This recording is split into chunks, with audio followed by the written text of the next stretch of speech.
Feudalism is to do with power relations.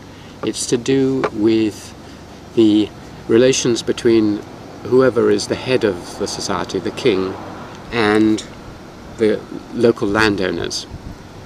Now, Maitland, in one of his famous remarks, said England is depending on how, or he put it rather more nicely, better, he said, if you were to get an essay as a student at Cambridge University, in which you were asked, is England a feudal society, or was England in the 14th, 15th century a feudal society? If you were to write an essay which said England was the most feudal society in the world, you could, and you argued it well, you could get top marks.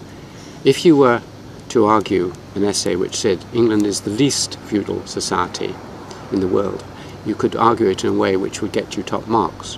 It was both the most feudal and the least feudal. In terms of the most feudal, it was the most feudal because the feudal hierarchy of ownership went right from the top, right down to every bit of land. Every bit of land in England was ultimately held of the crown.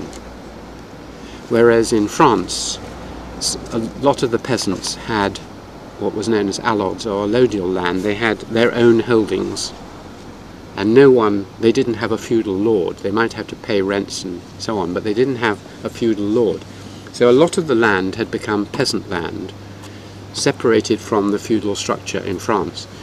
Only in England was it that the complete sub-infeudation, the lord had barons and earls, the earls had gentlemen, the gentlemen had yeomen, the yeomen had tenants, and so it went down.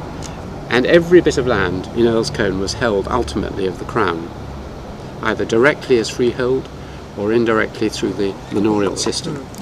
So it was the most feudal. On the other hand, it was the least feudal because in the extreme form of feudalism, which was described by the greatest writer on feudalism along with Maitland, who is Mark Bloch, in his great 2-volume work, Feudal Society, he describes classic continental feudalism, and what his famous phrase for that is what's known as the dissolution of the state.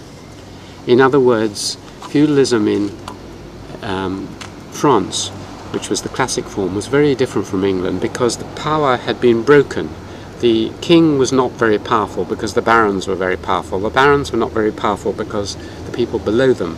So at each level there was a break in the feudal relations, and this is why France was constantly at war and having civil wars and so on, because the feudal structure was rather weak. But in England, all the links were perfectly maintained. The Normans had strengthened the feudal system, the Angevins had strengthened it. The English legal system was so powerful and strong that everything finally went up to the king. So England was both the most feudal and the least feudal. The only other place in the world which was like England at all, and very like England, was Japan. Japan in the 13th, 14th century had an almost identical feudal system to England. In fact, Mark Bloch mentions this at the end of his Feudal Society. He says, if I were to choose one other place in the world which I think had a feudal system, it was Japan, and he has some very interesting remarks on that.